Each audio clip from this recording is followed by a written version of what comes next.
요한복음 3장 22절 봉독해 올립니다. 그 후에 예수께서 제자들과 유대 땅으로 가서 거기 함께 유하시며 세례를 베푸시더라. 요한도 살렘 가까운 에논에서 세례를 베푸니 거기 물이 많음이라. 그러므로 사람들이 와서 세례를 받더라. 요한이 아직 옥에 갇히지 아니하였더라. 이에 요한의 제자 중에서 한 유대인과 더불어 정결 예식에 대하여 변론이 되었더니 그들이 요한에게 가서 이르되 랍비여, 선생님과 함께 요단강 저편에 있더니 곧 선생님이 증언하시더니가 세례를 베풀매 사람이 다 그에게로 가더이다. 요한이 대답하여 이르되 만일 하늘에서 주신 바 아니면 사람이 아무것도 받을 수 없느니라. 내가 말한 바 나는 그리스도가 아니요 그의 앞에 보내심을 받은 자라고 한 것을 증언할 자는 너희니라. 신부를 취하는 자는 신랑이나 서서 신랑의 음성을 듣는 친구가 크게 기뻐하나니 나는 이러한 기쁨으로 충만하였노라. 그는 흥하여야 하겠고 나는 쇠하여야 하리라 하니라. 아멘. 우리 지난주에 말라기를 보았습니다. 말라기 선지자가 구약을 닫는 최후의 선지자라고 그렇게 말할 수 있다면, 오늘 보는 요한은 신약을 여는 구약의 인물로서 신약 최초의 선지자라고 이렇게 표현할 수가 있겠습니다. 사실 예수 이전의 모든 선지자나 등등은 다 구약의 인물들이에요. 그런데 신약 성경에 나타나는 인물이라서 우리가 신약 최초의 선지자라고 해도 무방하겠습니다. 누가? 여기 요한이. 우리 말라기 선지자가 마지막 그 예언 활동을 한 다음에 그 다음에 이른바 예언 활동은 잠잠해졌습니다. 그래서 보통 400년간의 침묵기라고 말하죠. 그 400년 동안의 침묵이 있었다고 해가지고 하나님께서 이스라엘을 버리신 것은 아니었습니다. 그 400년의 기간 동안에 우리가 잘 알고 있는 그리스 제국이, 알렉산더 대제를 중심으로 한 그리스 제국이 그때 성경 세계를 통치하고 그 이후에 로마 제국이 또 통치하는 400년이 지난 다음에 뚜껑을 탁 열고 이제 마태복음이 시작되니까 이미 유대인들은 예루살렘을 차지하고 있고, 비록 피지배 민족이지만, 아직 나라를 형성하지 못한 민족이지만, 그러나 로마 제국 안에 아주 상당한 그런 영향력을 가지고 군림하고 있는 그런 민족으로 자리매김하고 있는 것을 보게 됩니다. 즉 알게 모르게 하나님께서 이들을 이끄신 거죠. 야곱이 70 식구들을 데리고 이제 애굽으로 들어갔습니다. 그런 다음에 창세기가 끝나요. 그리고 출애굽기서를 탁 여니까 모세가 등장하게 됩니다. 그 기간이 약 한 400년이 지나게 된 거죠. 그 400년 동안에 하나님께서 이스라엘을 어떻게 했느냐 보니까 수백만 명으로 늘어나 있더라고요. 그런 식으로 하나님께서는 당신의 백성들을 알게 모르게 음으로 양으로 깨닫던 못 깨닫던 항상 인도하시고 지켜주심을 우리는 살펴볼 수가 있죠.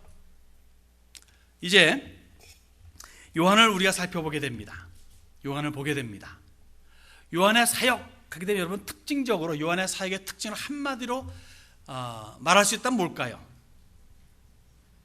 그는 세례를 베푼 자입니다. 성경에 요한이라는 인물이 여러 명이 나옵니다. 오늘 보고 있는 요한은 세례를 베푼 사람입니다. 무슨 세례입니까? 회개의 세례입니다. 이 회개의 세례는 구원의 세례가 아닙니다. 구원을 바라보게 하는 세례예요. 이 회개의 세례를 받음으로 말미암아 이제껏 닫혀져 있던 눈, 영적인 눈, 영안이 열려져 가지고 참 구원을 사모하게 하는 세례예요. 이제것은 구원에 대한 열망도 별로 없었고, 또한 구원자를 바라보는 그런 열망도 별로 없었는데, 이 회개의 세례를 받음으로 말미암아 이제는 간절함이 생기는 거죠. 구원자를 바라보는. 그래서 때가 되었을 때, 구원의 주님을 만나게 되었을 때 영접하게 되는 그러한 세례입니다. 그래서 우리는 이 요한을 두고 흔히 세례 요한이라고 말을 합니다. 요한이 태어났을 당시에는 로마 제국이 성경 세계를 호령하고 있던 때입니다. 그리고 헤롯이라고 하는 이둠의 사람이 유대의 왕으로, 즉 분봉 왕으로 있던 때입니다. 여러분, 예수님의 탄생이요, 우리는 동정녀 탄생이라고 그러죠. 동정녀라고 하는 수처녀를 말합니다. 요새는 또 세상이 하수상해서 결혼도 안 한 사람들이 많이 낳기 때문에 이 말이 약간 퇴색되는 바른 느낌도 있지만, 본문이 말하는 그 하알마라는 단어는 수처녀입니다. 전혀 남자를 알지 못하는 그러한 동정녀가 동정녀를 통해서 탄생했다라고 합니다만, 여기 요한의 출생을 두고 뭐라고 말할 수 있을까요? 요한의 출생은 기적의 출생입니다. 요한의 부모가 아기를 낳을 수 없도록 탁 늙었기 때문에 그렇습니다. 요한의 가문은 제사장 가문이에요. 제사장 가문이지만 예수님과는 친척 관계입니다. 사촌까지는 안 돼도 아마 6천 8천 대로 사도는 아니고 어쨌든 인척 관계입니다. 6개월 먼저 태어났죠, 주님보다. 그리고 마리아에게 나타났던 가브리엘 천사가 역시 요한의 아버지 사가랴가 성전 안에서 제사장 역할을 하고 있을 때, 자기의 순서에 맞추어 가지고 제사장의 신분으로 성전 안에 들어가서 분향하고 있을 때 그 안에서 천사를 만나게 됩니다. 그리고는 너에게 아들이 있을 것이다 라고 예언을 하게 되죠. 그리고 그의 이름은 요한이다 라고 합니다. 일방적이에요. 요한이라 이름하라. 사실 요한이라는 이름은 헬라식 이름이잖아요. 사가랴 이런 분들은 히브리식 이름인데, 히브리식 이름의 사람인데 그것도 제사장, 레위인, 아주 정통파인데 요한이라 이름하라. 정말 황당했겠습니다. 아무튼 이름을 줍니다. 그리고 이 아이는 나실인의 삶을 살 것이다. 이 아이에게는 나실인의 삶을 살 것이니까 독주나 술을 주지 말라라고 이렇게 명령을 내립니다. 성령의 충만함을 모태로부터 입어서 이스라엘 백성들을 주께로 돌아오게 하는 사역을 하게 될 것이다 라고 예언을 해줍니다. 어떤 자세로? 엘리야와 같은 심령과 그리고 능력으로. 엘리야는 어떤 사람이었죠? 850명을 딱 앞에 두고 1대 850으로 해서 1당 100이 아니 1당 850으로 너끈히 이긴 그 850을 몽땅, 요새 말로 말하면 좀 잔인하지만 이방 선지자들이죠. 바알과 아세라 다 죽여버린, 대승을 거둔 기가 막힌 선지자입니다.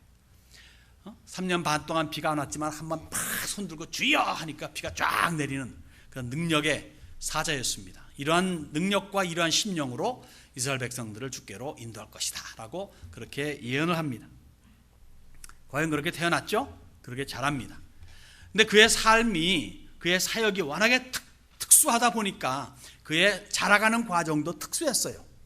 그래서 그는 빈들에서 자랐다라고 말합니다. 빈들었다. 많은 신학자들은 그 당시에 여러 학파가 있는데, 바리새파가 있고 사두개파가 있다면은 에세인파가 있다 그럽니다. 에세네파, 한국말로 SNS라 그러도 SNF파라 그러더라고요. 즉 분리주의자들이에요. 지금의 무슨 아미시 사람들 같이 자기네들이 어떤 하나님을, 여호와를 경외하는 율법을 가장 중시 여기고 보수 중에 극보수라고 말할 수 있는, 그래서 자기네들끼리 따로 저 광야에 가가지고 따로 공동 집단 생활을 하는 그런 무리들이 있는데, 이러한 무리들 사이에 끼어서 자라지 않았겠는가, 아니면 부모가 그렇게 맡기지 않았겠는가 하는 그런 생각들을 합니다. 아무튼 간에 빈들에서 자랐습니다. 그리고 보면 예수님과 흡사하죠. 많은 부분이 이름을 그냥 받은 거. 예수님도 사실 마리아에게 이름을 예수라 하라 그렇게 하지 않았습니까? 이름을 그냥 받은 거. 또 같은 천사가 방문했죠. 그리고 그가 빈들에서 자라는 과정과 예수님께서 나자마자 곧 얼마 안 있어가지고 애굽으로 피신하고 또 나사렛 가서 자라시고, 그 다음에는 공적인 생활을 시작하기 직전에 40일 동안 광야에 나가가지고 거기에서 금식하시면서 기도하시고 마귀의 시험 받으시던 그러한 과정들 생각하면은 요한이랑 좀 비슷한 부분이 없지 않아 있습니다. 무엇보다도 요한의 설교 첫 메시지, 예수님의 첫 설교 메시지는 똑같았어요. 회개하라, 천국이 가까웠느니라. 때가 이르러 요한이 드디어 외치기 시작합니다. 회개하라, 천국이 가까웠느니라. 그러니까 회개를 하겠다고 모여드는 사람들이 사방각처에서 그냥 막 모여듭니다. 하나님의 영이 한번 이렇게 불러 모으시면요, 그냥 막 모여들더라고요. 그냥 많은 사람들이 요한에 와가지고 통회 자복하며 그리고 회개의 세례를 받습니다. 세례 요한의 설교는 거침없었어요. 정말 거침없었습니다. 당시 종교 지도자들인 사두개인 그리고 바리새인들에게 이 독사의 자식들아, 그러면서 너희 회개에 합당한 열매를 맺어라 라고 외치질 않나.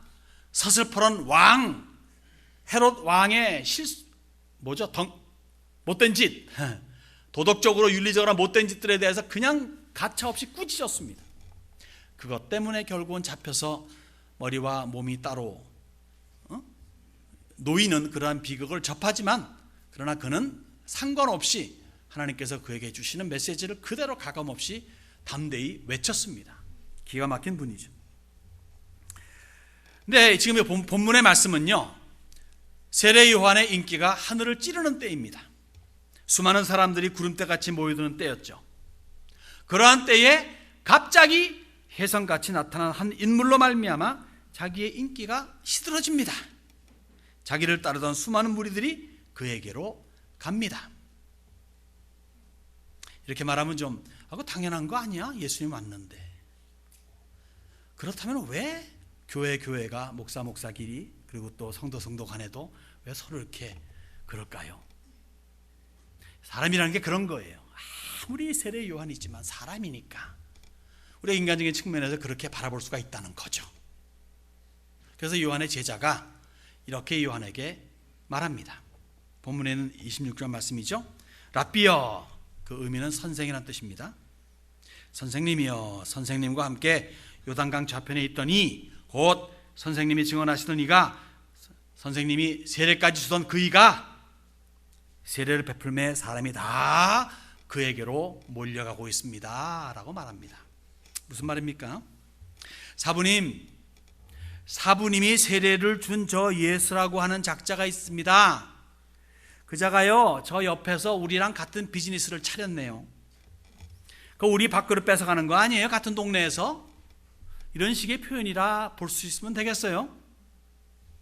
심지어 제자들 중에는요, 아예 둥지를 옮기는 자들이 있어요. 누구에게로? 그분에게로. 요한의 제자였다가 그분의 제자로 옮기는 자들이 있어요. 그 중에 한 사람이 누군지 아세요? 안드레입니다. 그의 형제가 베드로입니다. 그리고 이름하지 아니한 또 다른 제자가 있다 그랬습니다. 그 사람 분명히 누구였을까요? 제 생각에 요한입니다. 왜냐하면 요한복음에 쓰여져 있는 사람들, 꼭 요한복음에만 있으니까. 이 두 사람이 누굽니까? 베드로와 더불어서 기가 막힌 주님의 아주 핵심적인 인물로 활동하지 않았습니까? 이런 사람이라면 세례 요한의 사역에도 아주 중심적인 역할을 할 수 있을 만한 사람이었을 거예요. 아주 그 알맹이를 쏙 뺏어갔다는 겁니다. 그러면 분명히 이럴 수가 라고 생각할 수도 있겠습니다. 인기 절정의 순간의 초친격이에요. 잘 되는 장사에 길 건너 같은 가게를 열고 특별 프로모션을 통해서 단골 손님조차도 뺏어가는 격입니다. 이럴 때 제자들의 입술에서 불평이 나오기 시작할 적에 요한이 입을 엽니다. 뭐라고 말합니까? Enough. 같이 한번 따라해 보실까요? Enough. 네. Enough가 아니에요. 푸 하니까 갑자기 생각이 나네요. 이건 우스갯소리입니다. 미국 사람과 한국 사람이 물에 빠져서 도와달라고 구조 요청을 했죠.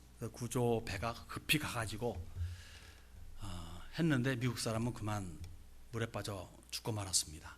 한국 사람은 살아났대요. 왜 그런지 아시냐고. 미국 사람은 구조를 구할 적에 Help me, help me 그랬어요. 물을 많이 마셨어요. 그래서 죽었어요. 한국 사람은 헬프! 헬프! 하는 바람에 물을 다 쏟아가지고. 그런 장점도 있습니다. 우리가 어쨌든 enough. 라고 세례 요한이 외칩니다. 충분하다 이거예요. 충분하다. 뭐가 충분합니까? 본문을 통해서 한번 우리가 짤막하게 세 가지로 보고자 합니다. 뭐가 충분한가? 첫째, 그는 전령자로 충분하다고 외칩니다. 전령자로. 본문에 이렇게 말합니다. 내가 말한 바 나는 그리스도가 아니요 그의 앞에서 보내심을 받은 자라고 언급하시면서 그 사실을 사람들에게 알려야 할 자들이 누구인 줄 아냐? 바로 너희 아니냐? 라고 상기시켜 줍니다. 요새 말로 말하면요, 세례 요한은 초심을 잃지 않은 자였습니다. 처음부터 자기가 누구인지 확실히 알았습니다. 최선을 다한, 자기의 위치에서 최선을 다한 사람이었어요. 뭐가 제대로 풀어지지 않는다고 짜증내거나 위축되지 아니하고, 뭐가 잘 된다고 우쭐대거나 자랑하지 않았습니다. 나는 전령자다. 나는 메시아의 오심을 외치는, 준비시키는, 길을 골고루 닦는 그러한 앞에 있는 노동자다. 그 일이 성사되기 위해서 나는 오늘도 내 길을 간다. 내 일을 한다. 그런데 그분이 드디어 오셨다. 내가 황송스럽게도 그분께 세례를 베풀었다. 그리고 이제부터 나의 업무는 그분을 가리키는 것이다. 내 일은 그분을 가리키는 건데 그분이 왔으니 이제 그분께 가게끔 해야 되는 것이다. 그 기가 막힌 성력을 나만 하는 것이 아니라 나를 따르는 너희들도 함께 동참해야 되는 것이 아니냐라고 외치는 겁니다. 너희도 그러기 때문에 그분을 열심히 가리켜라. 그분이다 그분이다 그분이다라고 가리켜라 라고 외칩니다. 모든 신자가 그렇지 않습니까? 신자라는 의미가 뭡니까? 믿는 자들이에요. 누구를 믿습니까? 예수를 믿습니다. 예수를 믿는 신자라면 더 이상 자기의 삶을 도모하지 않습니다. 이게 원칙입니다. 자기의 삶을 도모하지 않는다는 것은 뭘 말하는가 하면은 이제는 그리스도를 알리는 삶으로 전환되고 거기에 일관적인 삶을 살아가는 것이죠. 즉 삶의 전체는 예수 그리스도가 되는 거예요. 나의 아이덴티티, 나의 정체성은 그리스도 안에서 발견하는 겁니다. 나는 나고 그리스도는 그리스도다. 그게 아니에요. 나는 그리스도 안에 속한 사람으로서 이렇게 표현하는 거죠. 믿음은 믿음이고 교회는 교회고 삶은 삶이다. 이게 아니라는 겁니다. 한 통이라는 겁니다. 바울 사도는 그래서 이렇게 외칩니다. 우리가 살아도 주를 위하여 살고 죽어도 주를 위하여 죽느니 그러므로 사나 죽으나 우리가 주의 것이로다. 참 읽을 땐 참 좋아요. 멋있다. 참 삶 속에서는 그렇게 쉽지 않잖아요.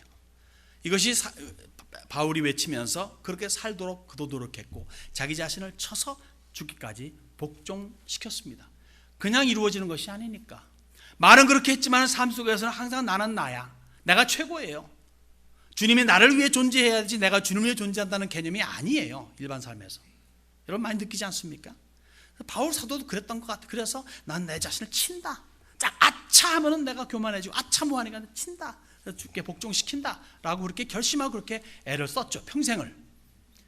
우리도 이 메시지를 우리가 같이 들으면서 외치면서 이 로마서 14장의 말씀을 들으면서 나도 그렇게 살아야 되는데 하면서 그 살도록 우리 자신들을 치는 훈련이 필요하다는 겁니다. 거기에 중요한 사상이 뭡니까? 우리는 주 예수 그리스도의 전령자라는 거예요. 그를 가리키는 삶을 살아야 된다는 겁니다. 우리는 과연 그러니까 예수를 가리키고 있습니까? 우리의 삶이 예수를 가리키고 있습니까? 우리의 삶이 예수를 가리킨다면 예수 때문에 욕을 먹을 수 있어도 우리의 삶 때문에 욕을 먹지는 않을 거예요. 두 번째, 세례 요한은 나는 전령자로 충분하다 했고, 두 번째로 그는 나는 그의 친구로 충분하다. 29절 이렇게 말합니다. 신부를 취하는 자는 신랑이나 서서 신랑의 음성을 듣는 친구가 크게 기뻐하나니 나는 이러한 기쁨으로 충만하였노라. 요새식으로 표현하면요, 결혼식 할 때의 베스트맨이라고 말하는 거예요. 아무리 친해도요, 베스트맨이 신랑을 대신할 수는 없습니다. 아무리 신랑이 못 같아도, 베스트맨이 아무리 훌륭해도 신랑을 대체하지 못해요. 베스트맨은 베스트맨입니다. 근데 베스트맨의 즐거움이 뭡니까? 신랑 입장에서 신부를 아내로 맞이하는 그 순간이 가장 기쁠 때입니다. 기다리고 기다리다가 드디어 신부가 입장하게 되고, 그런 다음에 서로 서약을 하게 되고, 그 다음에 프로나운스를 하게 되고 할 적에 베스트맨은, 그때가 가장 베스트맨으로서는 기쁜 때입니다. 지금 요한은 그러한 즐거움에 흠뻑 빠져 있어요. 친구로서. 창세기에 보면요, 하나님께서 아브라함에게 아브라함을 두고 벗이라, 그렇게 친구라 그렇게 말하는 부분들이 있어요. 이걸 두고 이제 야고보서는 이렇게 합작을 시킵니다. 야고보는 성경에 이른바 아브라함이 하나님을 믿으니 이것을 의로 여기셨다는 말씀이 이루어졌고 그는 하나님의 벗이라 칭함을 받았나니. 벗이 다른 말로 뭐죠? 친구가 다른 말로 뭐죠? 동무.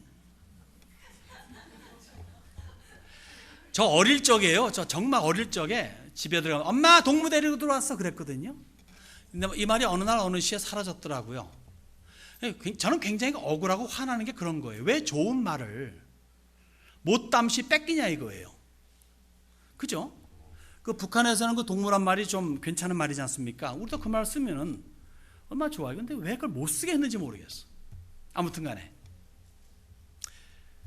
세례 요한은 예수님의 동무로서 즐거워했고 만족했습니다. 저희 아브라함은 그러한 특권이었어요. 그 역대하에도 보게 되면은 Abraham, my friend, your friend 이런 말을 히스기야가 그렇게 기도 중에 했었고, 또 그 이사야에서도 보게 되면요, 하나님께서 말씀한 나의 벗 아브라함 이런 식으로 표현합니다. My friend Abraham 이런 식으로 표현해요. 얼마나 기가 막힙니까? 어떻게 하나님께서 친구라고 격상시켜 주시는지. 그런데 예수님께서도 제자들 잡히시던 밤, 그때 제자들에게 이렇게 말씀하십니다. 너희는 내가 명하는 대로 행하면 곧 나의 친구라. 이제부터는 너희를 종이라 하지 아니하리니 종은 주인이 하는 것을 알지 못함이라. 너희를 친구라 하였노니. 예수님께서 그의 제자들에게 친구라라고 하였습니다. 반면에 교회는 뭐죠? 교회. 고린도후서라든가 에베소, 계시록 같은 데 보게 되면 교회는 확실히 그리스도의 신부입니다. 신부. 그래서 종합해서 간단히 말하면요, 이스라엘은 친구, 교회는 신부입니다. 그리고 조금 더 스페시파이를 시키면은요, 구체적으로 말씀드리면 거기에 사도들은 친구 겸 신부예요. 요한계시록 21장으로 들어가게 되면 어떤 말이 나오냐면요, 신부를 보여주겠다 하면서 새 예루살렘 성을 딱 보여주는데 거기 보니까 12지파 12사도가 나오더라고요. 12지파는 구약을 대표하고 12사도는 신약을 대표하잖아요. 결국 뭡니까? 종이요, 제자요, 그리고 친구인 모든 이들이 결국 하나님의 나라, 영원한 나라 가게 되는 다 몽땅 그리스도의 신부가 된다는 거죠. 우리 주님께서는 부인들도 많으셔. 한두 명이 아니야. 많이 계십니다. 자, 하늘나라가 우리에게는 궁극적인 장소이고 그곳이 주님이 우리의 신랑으로서 영원히 행복한 극상의 행복과 즐거움 속에서 영원히 지낼 그러한 패러다이스, 그러한 천국이죠. 그리고 거기는 신접 살림하는 곳입니다. 신혼 살림하는 곳, 영원히 신혼 살림하는 곳. 얼마나 행복하겠습니까? 그 나라가 천국입니다. 뭐 이러한 내용, 다시 말해서 무슨 뭐 친구니 신분이 하는 그 내용을 세례 요한이 알았을런가 몰랐을런가는 몰라도, 다만 그는 현재 그의 친구임이 감지덕지예요. 나는 예수님의 친구의 신분으로서 충분하다라고 말하는 겁니다. 그러니 아예 처음부터 신부임이 100% 개런티 되어 있는 교회는, 그리고 성도는 얼마나 더 기쁨이 충만해야 되겠습니까? 나는 이 기쁨이 충만하다라고 세례 요한이 말하는데, 그러면 교회로서는 우리는 이 기쁨이 충만하다라고 고부로 말해도 부족하지 않겠습니까? 편히 말해 친구와 신부의 그 격은 많이 다르잖아요. 많이 다릅니다. 우리는 일단은 친구입니다. 그리고 신부의 자격을 갖추고 있습니다. 그게 얼마나 감사합니까? 세 번째 볼 사항은요, 세례 요한은 또한 촛불로 충분함을 느꼈습니다. 여기 맨 마지막 절에 그는 흥하여야 하겠고 나는 쇠하여야 하리라. 아주 멋진 표현이죠. 칠흑같이 어두운 한밤중에 촛불 하나는 밝죠. 그것 하나로 길을 걸어갈 수가 있으니까, 또 사물을 볼 수가 있으니까.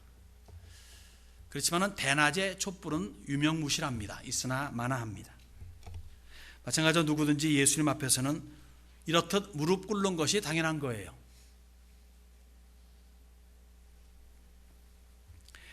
여자가 난 자 중에 가장 큰 자인 요한이 이렇게 본문을 통해서 무릎을 주님 앞에 꿇습니다. 나는 쇠하여야 하리라. 가장 큰 자라 그랬어요. 여자가 난 자 중에. 그런 세례 요한이 예수님 앞에서 나는 쇠하여야 하리라. 대낮의 태양보다 더 빛난 주님이시니 어디 감히 명함 하나 내밀겠습니까? 나는 쇠하여야 하리라. 여러분요, 이 세례 요한 말고 이 하늘나라, 요한계시록 보게 되면 하늘나라에 보좌가 있습니다. 하나님의 보좌라 그러죠. Throne of God. 하나님의 보좌. 그 보좌 주위에 24개의 보좌가 둘러싸여 있다 그러죠. 24개. 거기에 24 장로들이 앉아 있다 그럽니다. 그리고 24개 면류관을 쓰고 왕관을 쓰고 앉아 있다 그럽니다.